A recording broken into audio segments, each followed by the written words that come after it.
In the middle of 1967, the Doors were a hot new band with a #1 single. They didn't waste time following up. Many of the lyrics for their second album were taken from Jim Morrison's notebooks. Musically, the band wanted to enhance the sound of their first album. They used echo, Moog synthesizer, backwards piano, harpsichord, and bits of electronic processing. Krieger's guitar lines were increasingly graceful, but they had a sting. Densmore's drumming was always inventive. Success surrounded the band, but the second album's title lived up to the Doors' mysterious image, Strange Days. The Doors opened for Simon and Garfunkel in New York at the end of the summer. The crowd didn't buy Jim's dramatic moves. Some of them even laughed. Jim operated on impulse. At his best, he was captivating.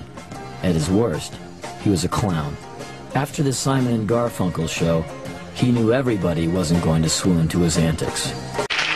That didn't mean Morrison was going to change for anyone. When the Doors performed Light My Fire on the Ed Sullivan Show, the producer demanded that the line, "Girl, we couldn't get much higher," be removed. It was too blatant a drug reference. In the dressing room, the Doors agreed, but on stage, Jim sang the original line. That was their last Sullivan appearance. On stage and off, Morrison's mischief was becoming obnoxious.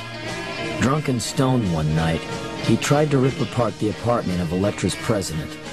He and Pam began to have heated squabbles, too. Jim visited a psychiatrist, but didn't stick around for many sessions. At the age of 23, he was becoming one of the most influential singers in America.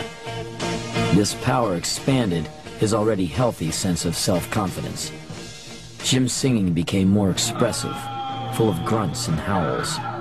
Ray compared Jim to a shaman who took the audience on a mystical journey. What do you think the role of a rock shaman is in a time of, say, social turmoil? I don't think the shaman, from what I've read, is really too interested in defining his role in society. He's just more interested in pursuing his own fantasies. Morrison said performing for people was like presiding over a crisis situation. He often leapt and fell off the stage. The music and the action became increasingly cathartic. Some writers suggested Jim was possessed.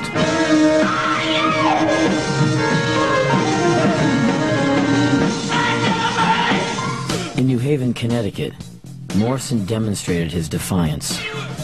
Jim was making out with a fan before a show in October of '67 when he was confronted by a policeman. The cop told Jim to clear the room. Jim mouthed off and got a blast of mace in the eyes. The Doors went on anyway. During one song, Jim began telling the audience what had happened backstage and was viciously teasing the police. The cops threw on the house lights and dragged Morrison off the stage. He was charged with breach of peace and immoral exhibition. The FBI opened a file on Jim Morrison.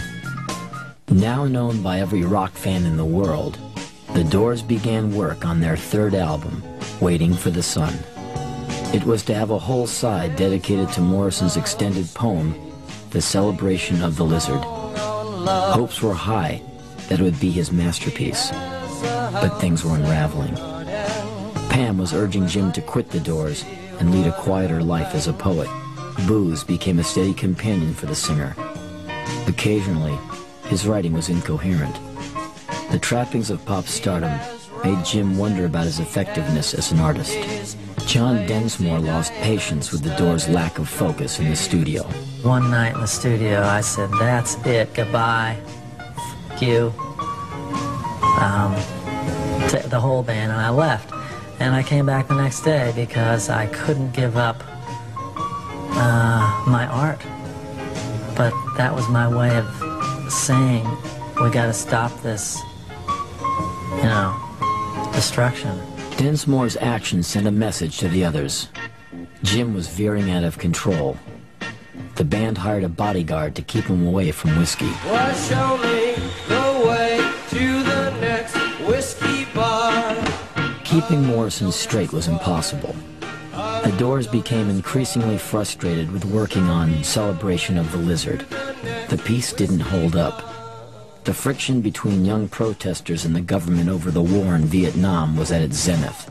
The Doors released the highly theatrical song, The Unknown Soldier.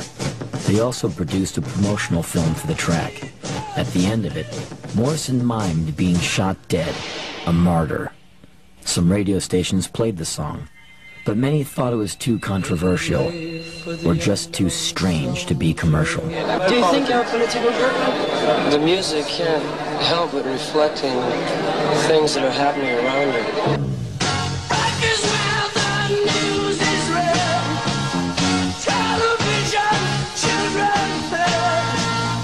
Morrison didn't seem to care about chart success.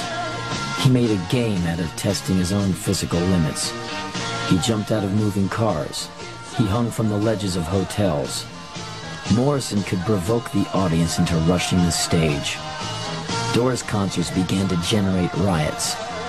If Jim could not mesmerize the huge crowds as he had club audiences, he would instead drive them into a frenzy.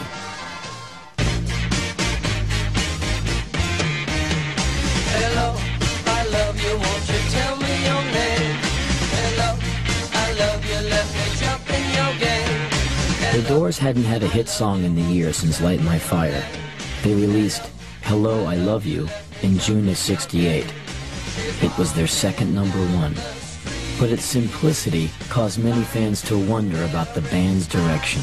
In all honesty, Hello, I Love You was released because we felt it had the best chance on the top 40 charts. Waiting for the Sun came out a few weeks later and went gold quickly. The only thing saved from Celebration of the Lizard was a 4-minute song called Not to Touch the Earth. It contained the line, I am the Lizard King. I can do anything. Jim's myth continued to grow. Ladies and gentlemen, from Los Angeles, California, The Doors! Concert venues began getting bigger, but the Hollywood Bowl and Madison Square Garden didn't supply the kind of intimacy the Doors were used to. And of course, they were expected to play their hits. That kind of formula was at odds with their roots in improvisation. In the early days, the band made up its tunes as it went along. Now they felt a commitment to give the audience what it came for. Morrison began scripting some of his stage falls, a showbiz move. Teeny boppers filled the shows, and Morrison believed they were missing the depth of his lyrics. He was frustrated. One day Jim announced he was quitting. Ray talked him into staying for another 6 months. You definitely generate an atmosphere or a mood which might be characterized as rebellion, chaos, disorder, and activity that appears to have no meaning. On stage, Morrison's sexual overtones became more and more graphic. Local police began to monitor the Doors shows for indecent or illegal activity. There was a shoving match in Phoenix as fans rushed the stage after Morrison had taunted the audience. No matter how hot it got, Morrison couldn't resist fueling the fire. Come on, come on, come on, come on, now touch me, babe. Can't you see that I am not afraid? For their next single, the Doors added an orchestra. Touch Me had a Las Vegas tinge to it. At the LA Forum, with the orchestra in tow, the band didn't go over. Morrison asked the crowd what they wanted. Light My Fire, they roared. Celebration of the Lizard is what they got.